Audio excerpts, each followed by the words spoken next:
Como parte da trilogia que narra a história de búlgaros e gagaúzos nascidos na Bessarábia, os vídeos Tempos na Bulgária, Tempos na Bessarábia e Tempos no Brasil narram a saga deste povo que, em boa parte, emigrou para o Brasil em 1926. Tempos no Brasil será apresentado em 2 momentos complementares. Este primeiro vídeo trata do período compreendido desde a chegada dos imigrantes ao Brasil até o nascimento de colônias do interior do estado de São Paulo. Enquanto o segundo vídeo apresentará aspectos da religiosidade e a trajetória em áreas rurais e urbanas, assim como abordará o progresso pessoal e profissional de seus descendentes. Esses imigrantes traziam no passaporte sua identificação como romenos, não como búlgaros e gagaúzos nascidos na Bessarábia. Com isso, sua real origem foi prejudicada na história da imigração brasileira.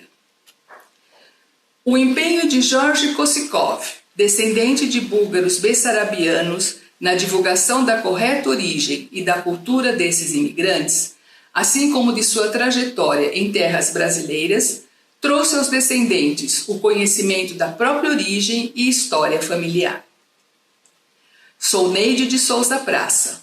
Não tenho formação como historiadora, mas apresento esses vídeos que se propõem a mostrar os caminhos percorridos pelos búlgaros e gagaúzos que partiram da Bessarábia sob domínio romeno, para cultivar prometidas terras para as quais a propaganda enganosa os atraiu.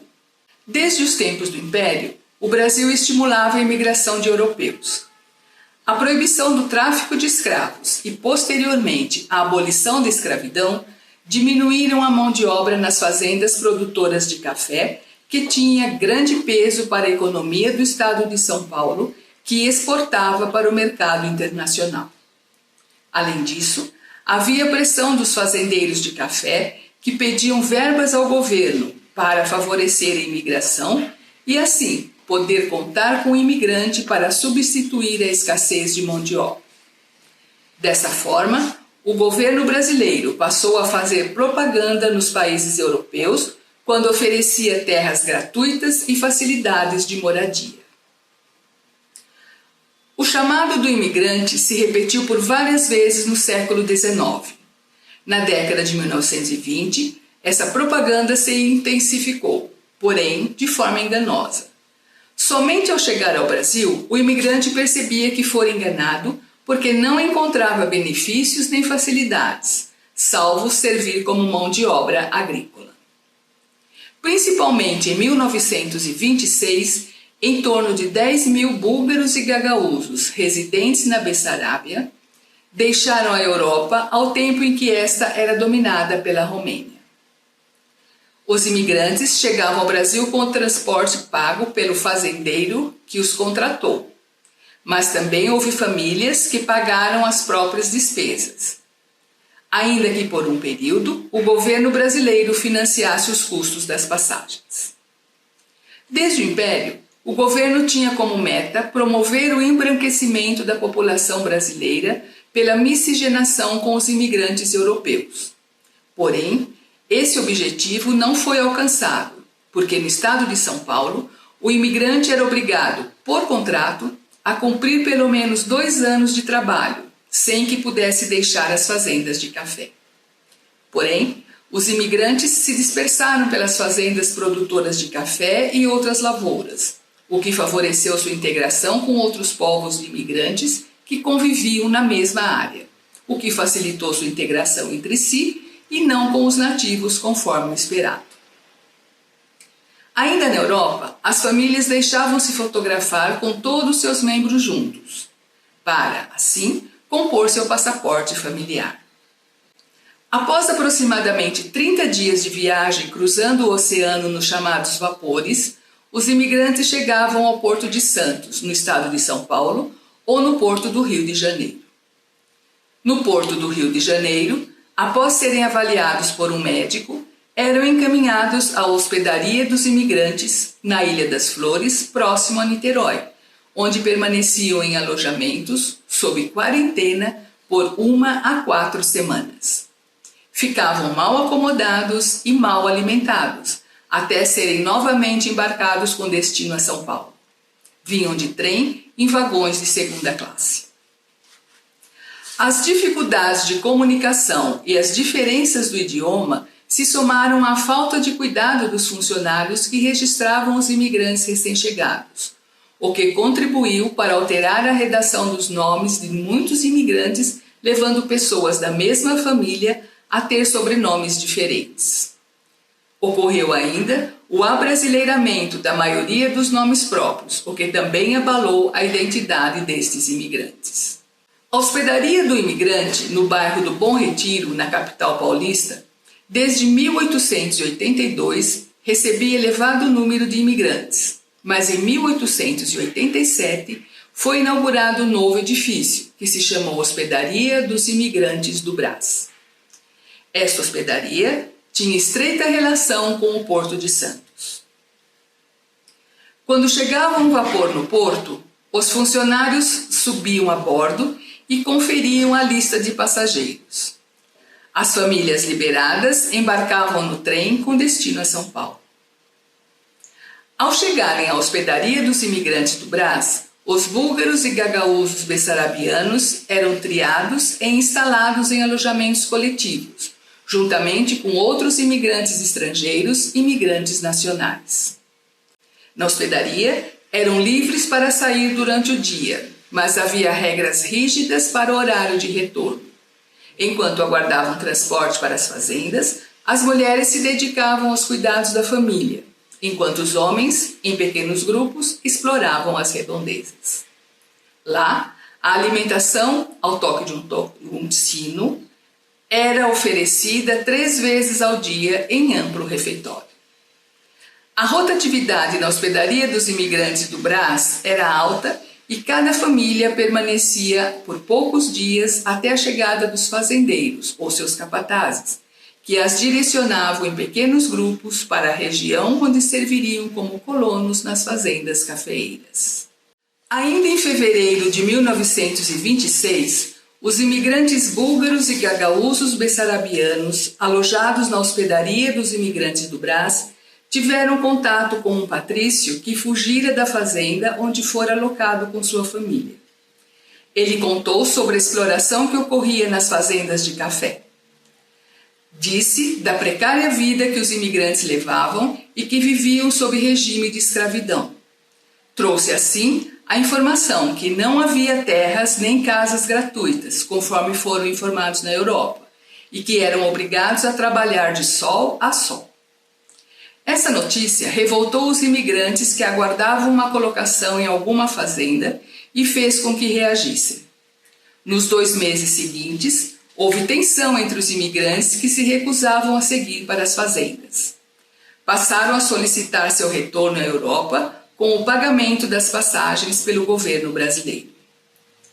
A situação seguiu tensa na hospedaria até que em abril daquele ano, em torno de 2.000 búlgaros e gagaúzos bessarabianos, de forma inesperada, foram obrigados a embarcar em um trem sob a ação de uma tropa de choque e da cavalaria, que usaram de violência para forçar todos a entrarem nos vagões de carga. Assustados, durante esta súbita movimentação, pais se perderam dos filhos, maridos de suas esposas. Os vagões ficaram repletos e seu destino era desconhecido dos imigrantes. O trem os levou ao Porto de Santos, onde foram realocados em barcaças que os deixaram na Ilha dos Porcos, atual Ilha Anchieta, situada no litoral norte, região de Ubatuba, onde havia construções abandonadas de um antigo presídio. À época, o governo do estado de São Paulo noticiou de forma duvidosa que estabeleceram uma hospedaria na Ilha dos Porcos e justificava a transferência dos imigrantes pela falta de espaço na hospedaria dos imigrantes do Brás, que estava em reforma. Ao serem alojados na Ilha dos Porcos, os imigrantes verificaram que as acomodações eram rudimentares. Ficaram em casarões remanescentes e em celas do antigo presídio abandonado há cerca de 20 anos, cujas instalações encontravam-se em ruínas, com o mato invadindo seus pátios. Os imigrantes eram obrigados a dormir no chão, não havia colchões ou cobertores. Aproximadamente 3 meses foi o tempo que permaneceram na ilha, de onde saíram somente quando concordaram em seguir para as fazendas de café no interior do estado. Há relatos que aqueles que não concordaram em ser levados para o interior foram deixados à própria sorte na cidade de Santos, e houve alguns que retornaram à Europa às próprias custas.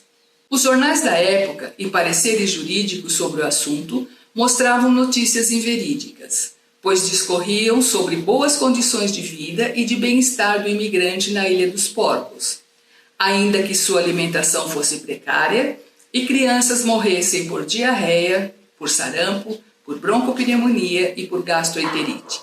Posteriormente, soube-se que a principal causa de morte dos imigrantes instalados na ilha, adultos ou crianças, se deveu à ingestão de mandioca brava. Como não conheciam a necessidade de seu cozimento para a eliminação do ácido cianídrico, nem de seu preparo para transformá-lo em farinha, os imigrantes a tomaram como alimento, então a ingeriram, se intoxicaram e muitos morreram. De acordo com o Cartório de Registro de Pessoas Naturais da comarca de Ubatuba, São Paulo, entre abril e julho de 1926, 151 pessoas morreram na Ilha dos Porcos, sabendo-se que a maioria pela ingestão de mandioca brava. Na década seguinte, a Ilha dos Porcos passou a se chamar Ilha Anchieta, onde posteriormente foi criado o Parque Estadual da Ilha Anchieta, que após reformas manteve as ruínas do antigo presídio, mas recuperou as instalações de infraestrutura da ilha, tornando a região um atrativo turístico. Um dado relevante a ser considerado quando falamos do alojamento compulsório de búlgaros e gagaúzos bessarabianos na Ilha dos Porcos relaciona-se à homenagem prestada a eles pela cidade de Ubatuba, no litoral de São Paulo. A Lei nº 3.616, de 2016, de iniciativa do presidente da Câmara de Vereadores, definiu a data de 18 de abril como Dia Municipal dos Imigrantes Búlgaros e Gagaúzos Bessarabianos. Na década de 1920, após assinarem seu contrato de trabalho, as famílias deixavam a hospedaria dos imigrantes do Brás e eram transportadas de trem até a cidade mais próxima à fazenda que as contratara no interior do estado de São Paulo. Seguiam, então, em carroças puxadas por juntas de bois ou de burros, levavam seus pertences e percorriam precárias estradas de terra até o destino, muitos quilômetros adiante. Uma vez nas fazendas, recebiam alojamentos comuns, quase sempre carentes de boas condições de higiene. Cada fazendeiro dispunha do destino das famílias que contratava. Alguns proprietários permitiam que os colonos plantassem feijão e milho entre as carreiras e sombras dos cafeeiros, desde que fosse perto de suas casas.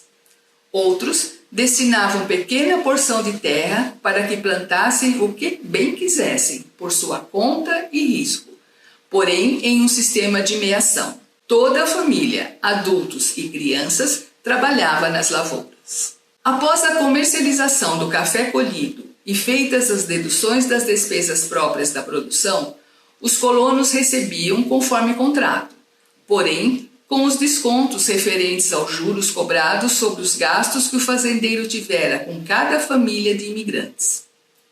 Assim, as dívidas acumuladas dos colonos cresciam continuamente, impedindo-os de saldar sua dívida, além de os expor a cobranças exageradas pelos alimentos disponibilizados na fazenda. Por esse tempo, os imigrantes não eram tratados com gentileza pelo capataz nem por outros funcionários do local.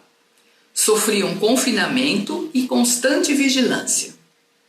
A precariedade ou ausência do serviço de saúde disponível nas fazendas prejudicavam o atendimento do colono e de sua família quando adoeciam. Os colonos também sofriam atrasos de pagamentos dos salários, cobrança de multas, falta de contrato escrito, suas moradias eram precárias, havia falta de meios de subsistência, divergências com o administrador da fazenda, rescisão de contrato, retenção de mudanças e de caderneta de registro de gastos e de bens, despejo violento, entre outros. Muitas famílias de imigrantes abandonaram as fazendas antes do período definido em contrato e o fizeram, muitas vezes clandestinamente, geralmente à noite, carregando poucos pertences para facilitar a fuga.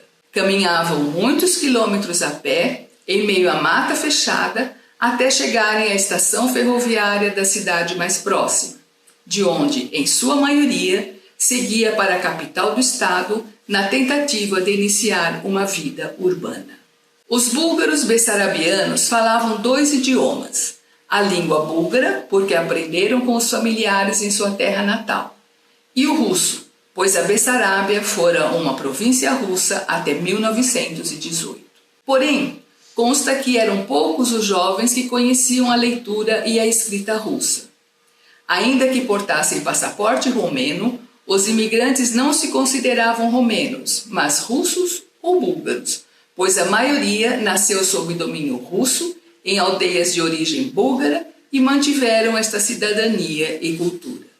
Vimos anteriormente que, ao término do período mínimo de contrato nas fazendas cafeeiras, os imigrantes búlgaros e gagaúzos bessarabianos não mais estavam obrigados a trabalhar no campo. Esta situação, associada às precárias condições de trabalho a que foram expostos, motivou sua partida para algumas cidades onde passaram a viver. A maioria se instalou na capital do estado. Em 1928, já morando em núcleos urbanos, esses imigrantes foram atraídos por notícias sobre a formação de sítios loteados nas regiões da Alta Sorocabana e da Alta Paulista. Eram loteamentos para pequenas propriedades destinadas a assentamentos. Eram terras a ser desbravadas e que contavam com facilidades de pagamento a longo prazo, o que motivou sua compra por aqueles que possuíam alguma economia. A política governamental de ter colonos como pequenos proprietários que servissem de mão de obra disponível nas proximidades de grandes fazendas de café atendia também às empresas loteadoras de terras, que foram criadas anteriormente e ofereciam lotes de 5 a 20 alqueires para venda aos imigrantes. Muitas famílias se interessaram pelas terras, compraram lotes e voltaram ao campo como proprietárias. A amizade e o cotidiano aproximaram grupos de famílias de mesma etnia, que se agruparam e se tornaram vizinhas em pequenas propriedades e formaram comunidades, ou colônias.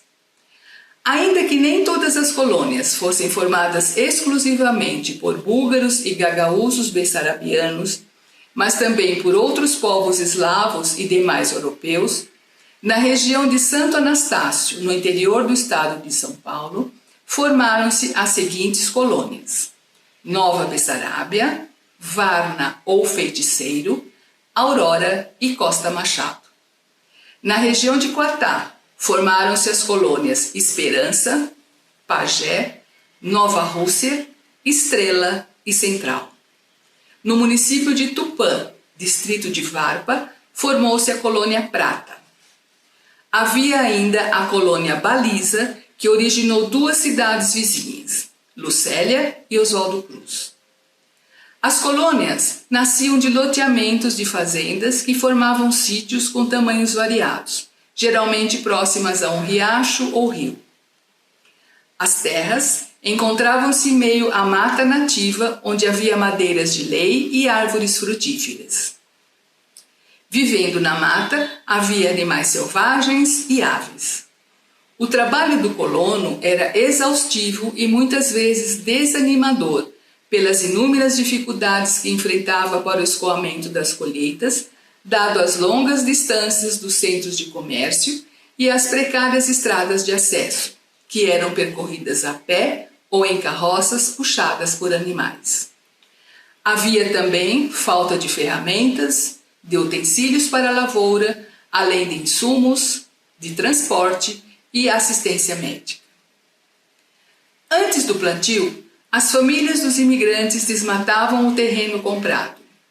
Como as regiões eram de mata fechada, os colonos eram obrigados a permanecer no seu interior, morando em barracas improvisadas ou sob grandes lonas.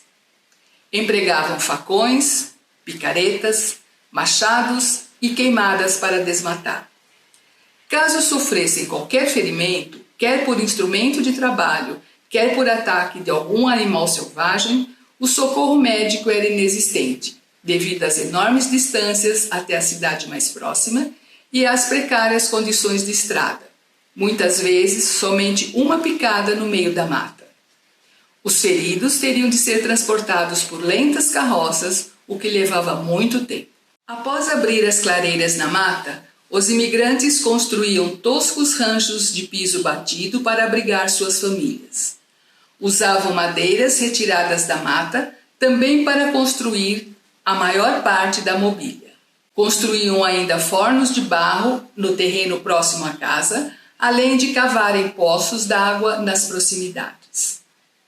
Uma vez instaladas em rústicas habitações, as mulheres passavam a maior parte dos dias costurando, bordando, cozinhando e cuidando da casa e dos filhos, enquanto os homens lidavam na lavoura, onde cultivavam arroz, feijão, milho, algodão, hortelã. Procuravam plantar todo tipo de alimento e armazená-lo para futuro consumo. Na lavoura, era comum a invasão de queixadas e catetos, dentre outros animais silvestres, que destruíam as plantações e obrigavam os colonos a construírem armadilhas para caçá-los, além de instalar espantalhos dispersos pela propriedade, na tentativa de afastar os predadores e as aves. Havia também muitas formigas e mosquitos.